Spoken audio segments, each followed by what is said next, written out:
body day 4. Let's get into it. This is Wednesday, the 23rd, last day of school for a lot of you, I think. Yeah. Or you're done. We're not really sure. We don't go to school. Yeah, that's not really how we. That's not how we rock. But more props to you though. Anyway, strength workout, 4 push-ups. Oh, almost lost my head. All right, there's gonna be a lot of wind noise in this one because it's really windy. So we're gonna yell. Editor, fix the wind. Yeah, editor. So today's workout, we're gonna start with 20 jumping jacks, as is our normal warm-up now. And then we're gonna get right into doing some push-ups, not as much as last time, but we got 3 to 5 close grip push-ups. Close grip push-ups, 3 by 5. Sorry, not 3 to 5. So you're gonna do 3 sets of 5 close grip push-ups. You can take a little bit of a rest between those, but keep it around 20 seconds. Don't just go right into the next set, but don't wait too long. Then after that, we have 40 bent over rows, 20 each arm. A lot of you seem to be, I would guess, most of you have too light of a weight for this. And so I'm gonna try and just up the reps a lot so you're still getting the work in on those back muscles. Remember, bent over rows come primarily from your shoulders and your lats pulling. We've got a lot of arm workouts. This isn't just supposed to be another arm workout. Make sure that you're getting a whole bunch of muscle groups, a lot of movement. Yep. Remember, this week's focus is on core and arms. So we're gonna try and hit those really hard this week. After our bent over rows, we got 32 IW raises. We've done these before. Remember, it comes from your shoulder blades. Think of it as a controlled motion. Don't let your hands touch the ground either. When you're laying on the ground, you don't want to be setting them down every time, because that's relaxing those muscles and giving them a time to recover. And we want to not do that to stress them and make sure that they grow. So feel the burn. Feel the burn, baby. After the TYW raises, we've got 20 strict push-ups. This is probably going to be the toughest movement. Try to do them in one set without restarting. It should be hard. Get through it. If you have to put your knees down because you're shaking and you literally can't do another one, that should be the only reason you're quitting on these push-ups. We're trying to make them hard for a reason, so bear that in mind. After the 20 push-ups, we've got 30 bent over rows, so that's 15 each arm, same thing as before. 15 burpees, just to get that heart rate up a little bit higher. Then 15 dips. So again, I haven't done an official video going through dips, but you're gonna put your arms on a chair or something stable behind you, and then just lower your body like this with your legs as kind of a pivot point for your body. So if you went to strength sessions or were on the team last year, we've done these before. Most of the people who are watching this video probably are. We've done these before; they'll be pretty familiar. Just making sure that you're not bending with your hips; you're using your arms, so you're keeping your body straight. Next, we've got another 32 IW raises. So this should be really getting into the work on those rear delts. So should be quite a bit, but again, make sure your hands aren't touching the ground on those. After that, we've got another 20 bent over rows, 10 each arm. You might notice a theme of this workout. We're decreasing the volume, but still do the same exercises over and over. And then finally, we have 3 by 3 clap push-ups. Try and keep these safe. If your arms are completely dead, just skip them. But if you're feeling fine, we're only doing 3 in a row, so you should be able to manage that. We're just trying to get as much explosivity out of those arms as possible. So if you can't clap, just do a power push-up and push as hard as you can. Get up a little bit. That should be a nice challenge to wrap things up. And then after that, core, and make sure to stretch. Always stretch. Always stretch. I didn't stretch super well after my workout today because I had to hustle over to record this video. I can feel it right now. That's why you see me hopping around like this. So remember, always stretch. Always stretch. After upper body days, for stretching, you're going to generally want to try and stretch your triceps because that's what we're focusing. So a really good stretch for that is to find a wall, and you're going to put your arm on it and then kind of twist like this, and you're just trying to extend that arm as much as possible. And then another few general or stretches that are really good for you. Arm across, arm behind your head, and then some of the yoga poses that Coach Anna did last week with the yoga session are really good for your core muscles. So that's generally the stretching exercises you're going to aim for on arm days. Try and hold each exercise for about 20 to 30 seconds. It should be at a point that's slightly uncomfortable, but definitely not painful. In order to get the stretch working to its full potential, you're trying to ease tension in your muscle by pulling on it and forcing it to relax eventually. It's kind of like a spring when it's all tightly coiled. You're going to pull it apart, and so you have to pull tension on it in order to pull apart, and then when you relax it, it'll be more loose than it is when you have it all squished up. So that's generally what we're trying to do with all these stretching exercises, is kind of pull those muscles apart and let them relax when we have finished the stretch. So, stretching. All right, next, today's interview. Yeah, sending it over to Carmen. So guys, here today with Carmen. You're captain. Yeah. Carmen's the captain. So Carmen, how's school going?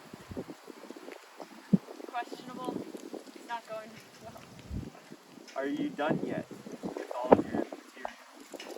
No, I have a bio test today. I'm scared. Do you know the unit? Cell signaling. She knows the unit title, which Emery did not. What's the hardest class you've ever taken? IB Chinese. Why was IB Chinese hard? Because the teacher bullies you sometimes, and but she's very nice. She's just kind of mean. We're not naming names here.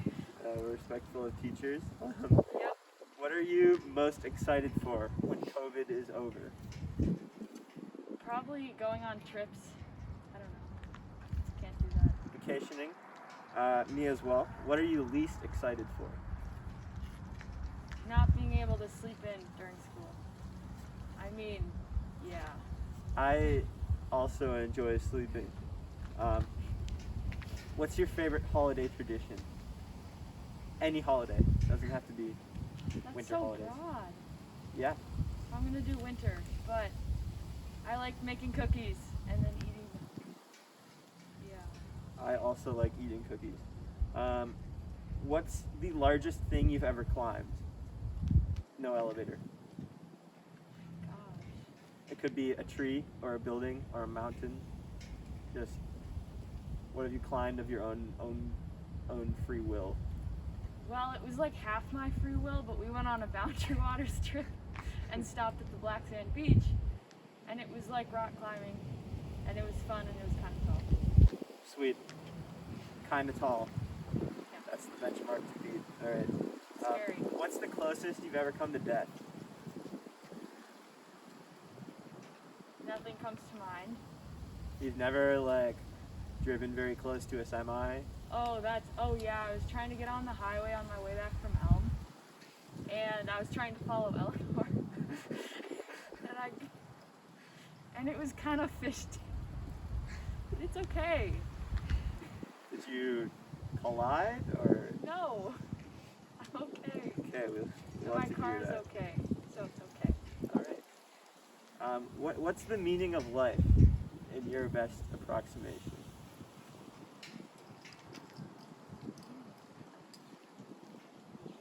I just have a lesson. Like, just try your best. Try your That's best. the thing. That's a good one. How To long keep have you warm. skied? Since 6th grade, but I skied with my family since I was young. So a very long time. What's your favorite skiing technique? So it could be V1 striding, double poling, V2, anything. Favorite technique? For skate, I like open field because it really feels fast. And for classic, I like double pulling because that one also feels fast. Carmen likes going fast. I like to try. What's the best part of being on TNR? It's definitely the community. Like, I've met my best friends on TNR and just gotten closer to people. And I've also met amazing mentors. So So is your Okay. best friend on TNR? It's like a loaded question. It's not. Okay.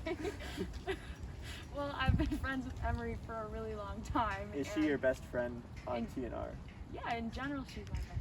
All right, She's everyone else on TNR, you're not Carmen's best Stop. friend. That's not true. I make friends every day. What are your plans for after high school is over? Do you want the real answer or like? I want genuine? any answer. Well, I'm supposed to go to college. I could go to college. What college would you like to go to? Somewhere between here and the East Coast, probably. East Coast, why? Because I can ski and I can also sail if I really want. But the West Coast is the best coast. Oregon is sick. So is everything else. Also, LA, where they have a really good school. I don't know if you've heard of it. It's called UCLA. Maybe. Maybe. Right, that's better Not than writing Austin. it off. Maybe. Better than Austin I did. saw that. Final question. Can you do a backflip? No, I can't do a cartwheel. All right, the search continues.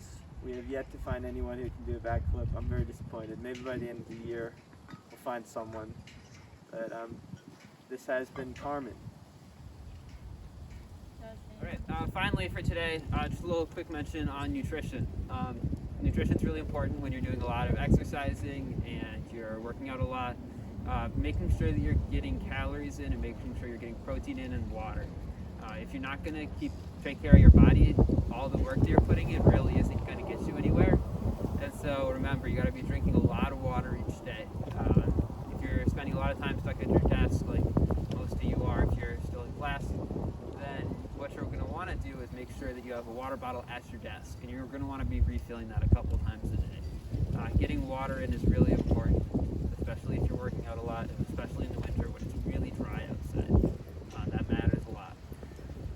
Yeah, for that water, the amount you're going to be trying to getting is if you have a big water bottle, like a hydro flask, maybe like 3 to 4 of those per day. If you got a small water bottle, you're going to try and be refilling that at least 6 or 7 times over the course of that day, just to be sure you're getting enough fluid in. You can at least drink one at every meal, and then stay sipping throughout the entire day to make sure you're well hydrated. Number one rule I'd say to take away from this is stay sipping.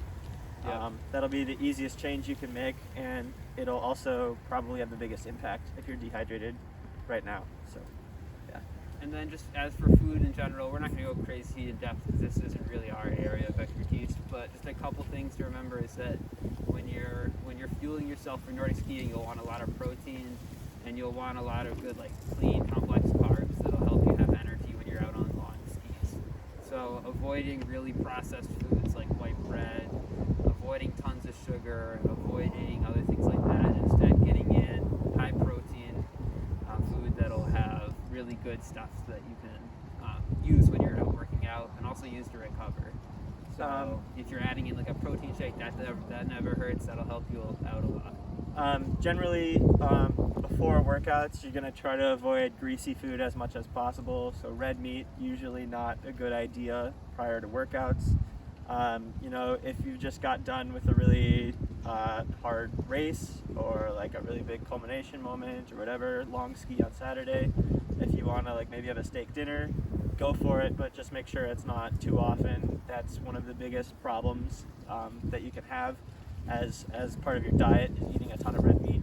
So if you're doing that, maybe your change is to try and cut that down a little bit, add a bit more poultry or fish in your diet, and that'll probably help you out a lot. But pre-workout, I like to eat usually protein bars or granola type stuff, just to get a lot of complex carbs and fiber in me that can get me through some of those tough workouts and have a lot of energy going into that.